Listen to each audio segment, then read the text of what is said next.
I numeri della pandemia di oggi ci dicono che ci sono 644 nuovi casi e 17 decessi, risalgono i pazienti in terapia intensiva che tornano ad essere 82. Calano un po' i ricoveri nei reparti Covid, ma certo non c'è da stare allegri in questo momento in cui la zona gialla, abbiamo messo come titolo, è ancora un miraggio. In collegamento con noi Carlo Tascini, direttore reparto di infettivologia dell'azienda sanitaria universitaria Friuli Centrale. Buongiorno, buonasera. Buonasera a voi e ai telespettatori. Allora Tascini, io ho intitolato Il miraggio della zona gialla, siamo ancora un po' lontani, anche stando ai numeri, ai pazienti che lei sta curando in questo momento? Ma in base ai numeri dei pazienti ricoverati direi di sì, anche al numero dei nuovi positivi. La zona rossa ha un effetto se vengono rispettate le regole. È inutile fare la zona rossa e poi non rispettare le regole perché si hanno un doppio danno.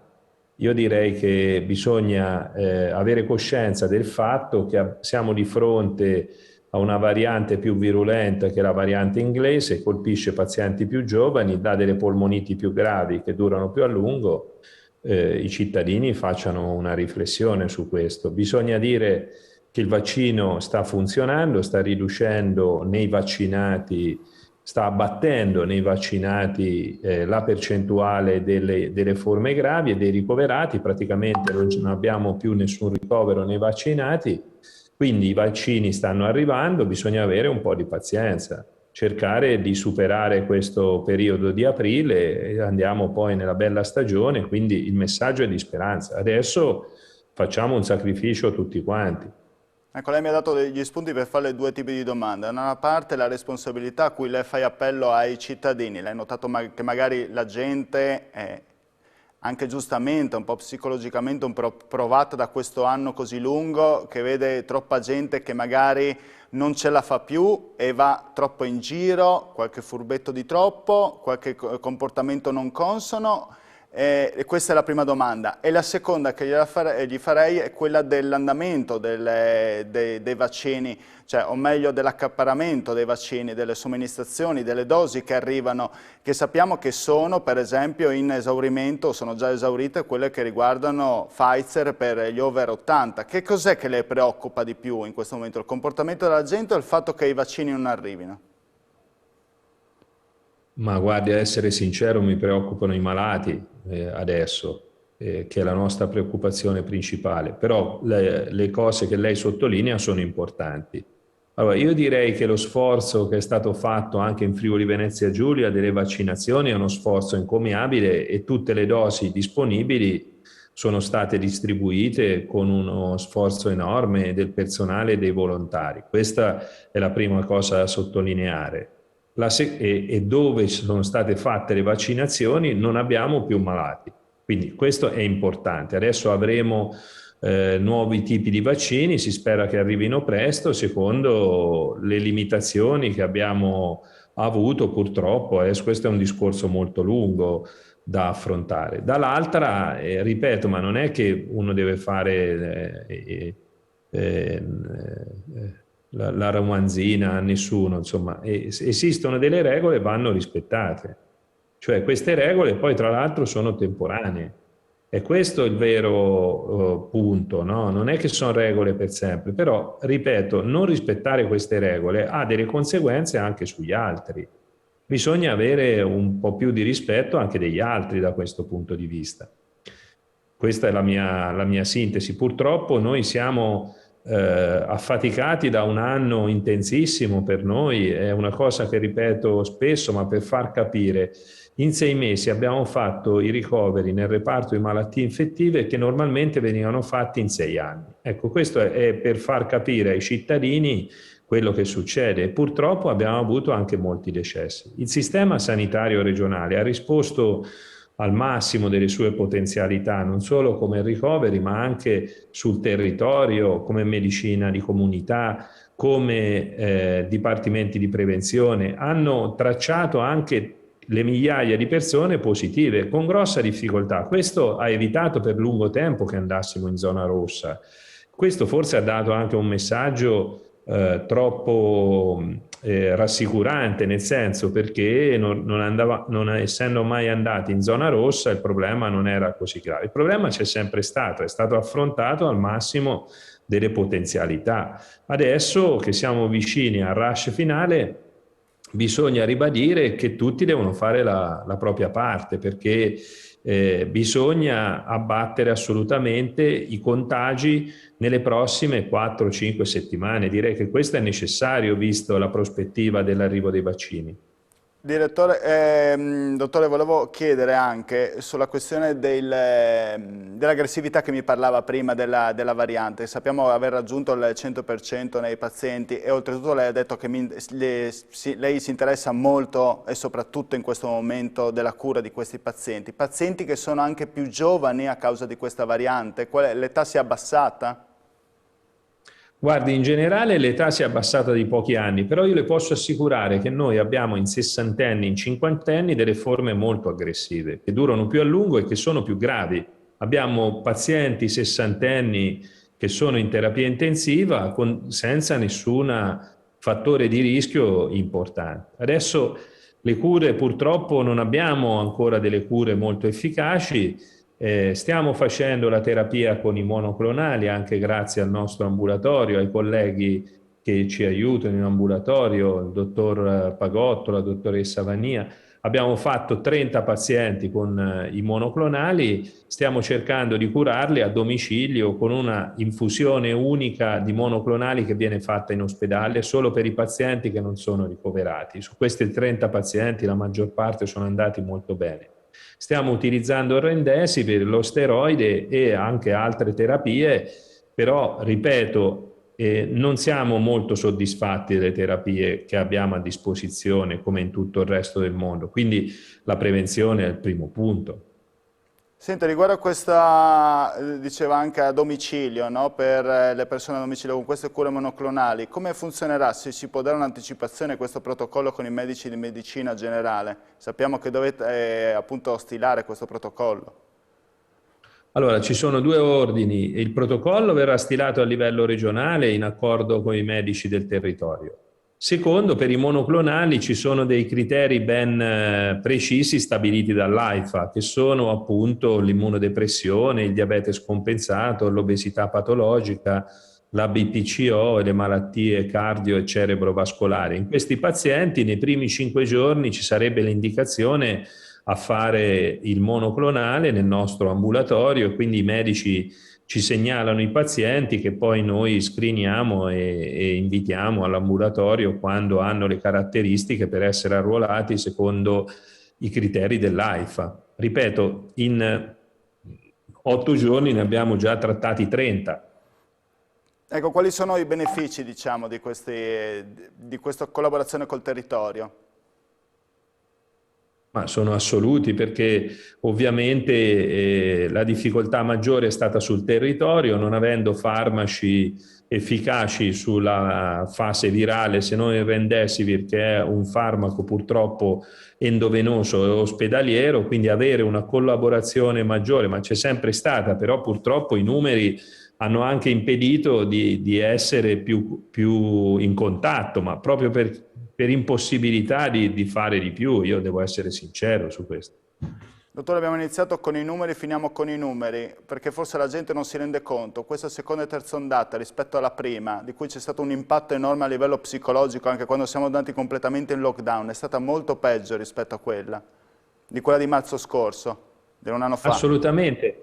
Abbiamo valori che sono dagli 8 ai 10 volte quelli di marzo-aprile. Ecco, questo ci deve far comprendere che noi stiamo adesso lavorando su pazienti che sono 10 volte quelli che abbiamo avuto a marzo-aprile, quando c'è stato un impatto psicologico enorme, e adesso invece sembra che non ci sia nessun problema. Ecco, questa è la differenza e il rapporto che deve impressionare più che invece tranquillizzare. Tascini, io la ringrazio per essere stato con noi, averci tenuto compagnia, averci dato dei numeri e delle considerazioni, perché i numeri da soli non spiegano niente se non con le considerazioni vicino. Grazie mille. Arrivederci. Grazie, buona serata. Allora, noi andiamo adesso in pubblicità e poi torneremo sulla variante inglese, torneremo sui vaccini e cercheremo di capire anche il loro effetto su queste varianti, cercheremo di capire anche quanto sia importante che i nostri ragazzi ricomincino la scuola, parliamo delle materne, elementari e medie, a partire da dopo Pasquetta e se effettivamente la scuola non è più una fonte di contagio insieme a un genetista. Pubblicità.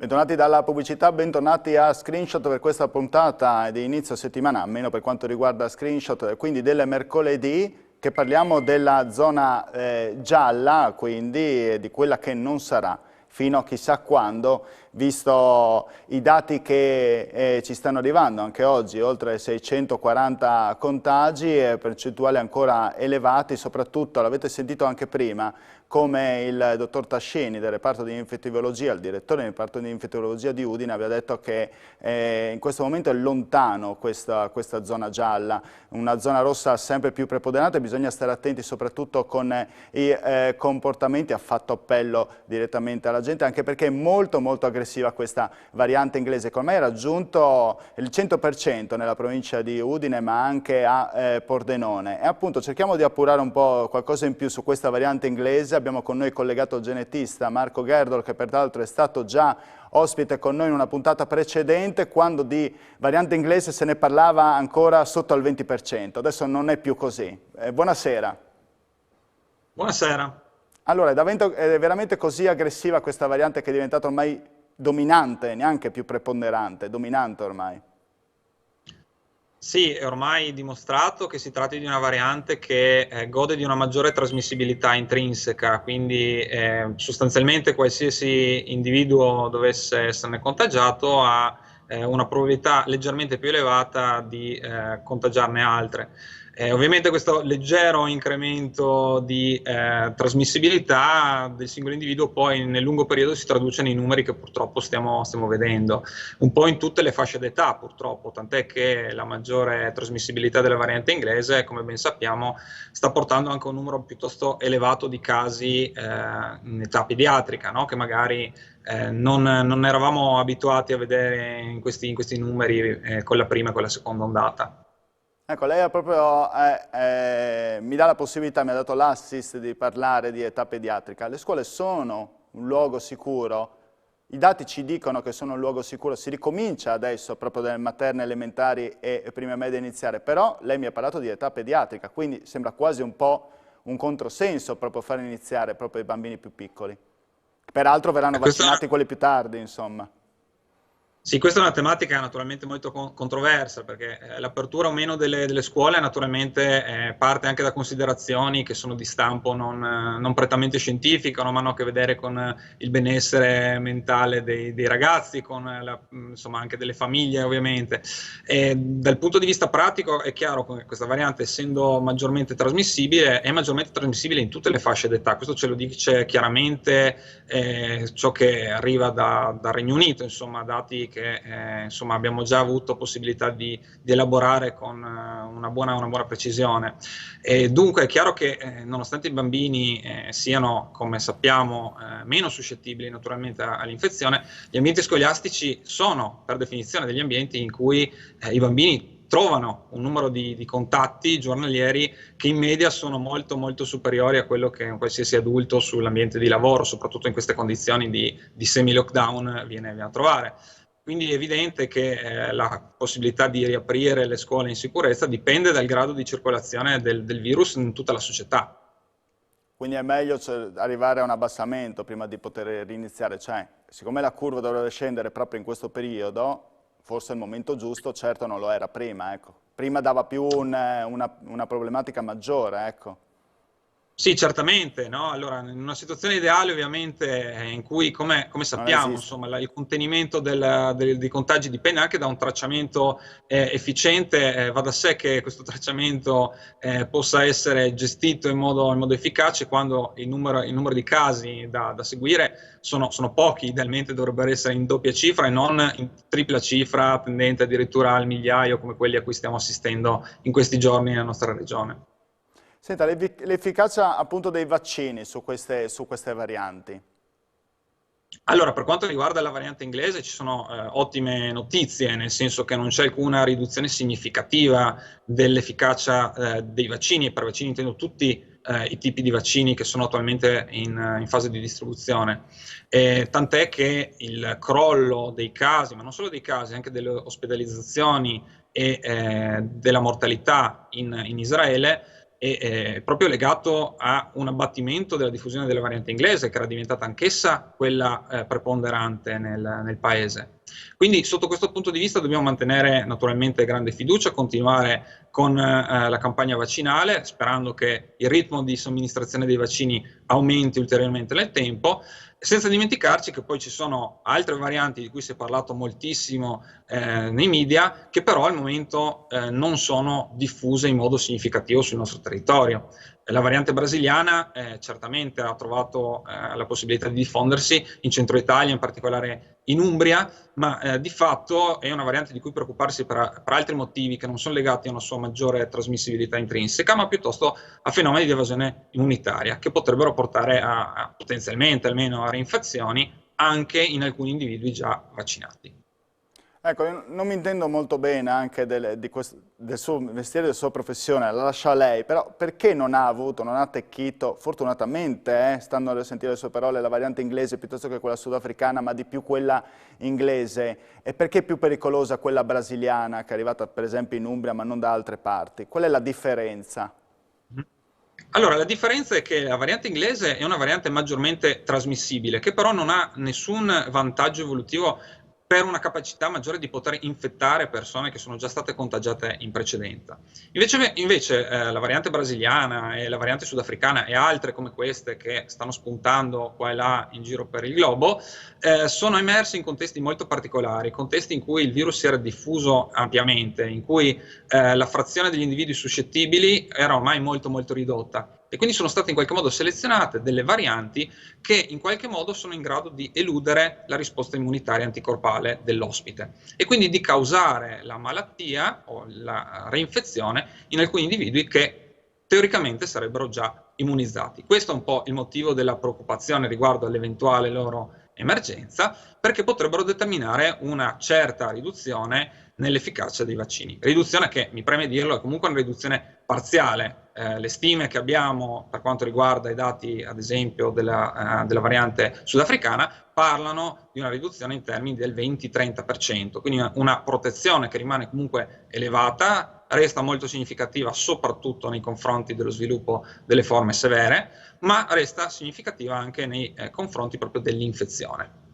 Ecco, lei mi ha risposto praticamente alla domanda che volevo fare successivamente, cioè reinfezioni ci possono essere comunque. Uno che è vaccinato, parlo del caso per esempio dell'azienda della residenza per anziani di Cordenons, uno dei casi di questa settimana. Quando ho letto anche di 7-9 casi nella residenza per anziani di Cordenons, quando in verità sono stati vaccinati, questi sono casi che possono capitare. Perché possono capitare? Senza spaventare anche la gente, perché uno dice allora non funzionano i vaccini, perché la gente dopo si mette in testa questo. Sì, quando si parla di efficienza del 90%, dell'85% dei vaccini, noi facciamo riferimento ai trial clinici di fase 3 e facciamo riferimento in particolare ai dati di protezione nei confronti delle forme sintomatiche. Non dimentichiamoci che spesso queste infezioni in soggetti vaccinati si manifestano in una forma del tutto asintomatica, quindi vengono effettuati dei tamponi di routine, si trova un soggetto positivo, ma questo soggetto poi fortunatamente è protetto dallo sviluppo della malattia. Sempre tornando ai dati che arrivano da Israele, dove ormai insomma, abbiamo veramente dati che sono riferibili a milioni di persone vaccinate, possiamo anche dire che alcuni tipi di vaccini, in particolare i vaccini ad mRNA come quelli della Pfizer, ma anche il vaccino Moderna, sembrano garantire un ottimo livello di protezione non solo nei confronti della malattia, ma anche nei confronti dell'infezione. Quindi non si tratta soltanto di uno strumento di protezione individuale, ma anche in qualche modo di uno strumento di protezione per tutta la collettività, perché vaccinare di fatto permetterà ragionevolmente di limitare la diffusione del virus e quindi a tenere bassi questi numeri, a tenere sotto il fatidico 1 l'RT, che ormai abbiamo imparato a conoscere nei report giornalieri. Io prima ho intervistato, le faccio l'ultima domanda, prima ho intervistato Tascini e ho sentito il suo punto di vista, anche per spiegare alle persone che ci stanno seguendo. Chiedo anche il suo, in base al suo punto di vista come genetista, questa terza ondata è veramente stata più pericolosa delle altre e c'era un bisogno di poter star fermi, di creare un nuovo lockdown? Magari non è il lockdown stesso quello di marzo dell'anno scorso, magari sarà anche un po' più morbido, però serviva lo stesso proseguire queste restrizioni, erano necessarie dai suoi studi che sta affrontando?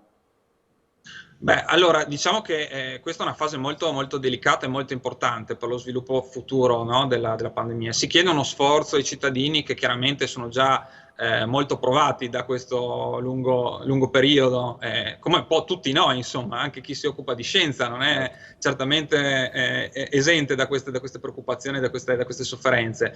Però diciamo che questi sforzi ulteriori in termini di restrizioni servono proprio a costruire questo livello di immunità comunitaria il più velocemente possibile per permetterci di proteggere le persone più fragili e di ritornare il più presto possibile alla vita che facevamo prima, o una vita quantomeno molto simile a quella che facevamo prima. Dobbiamo avere ancora un po' di pazienza e dal mio punto di vista certamente l'aver mantenuto la soglia di attenzione elevata ha contribuito in qualche modo a permetterci di non avere una situazione ben peggiore che è quella che ad esempio stanno vivendo alcuni paesi dell'Est Europa. Se guardiamo adesso i numeri della Polonia, i numeri della Repubblica Ceca, i numeri dell'Ungheria e li rapportiamo alla popolazione locale, si tratta di numeri che fanno veramente paura, sono numeri molto superiori a quelli che abbiamo vissuto noi nella primissima ondata di marzo-aprile dell'anno scorso.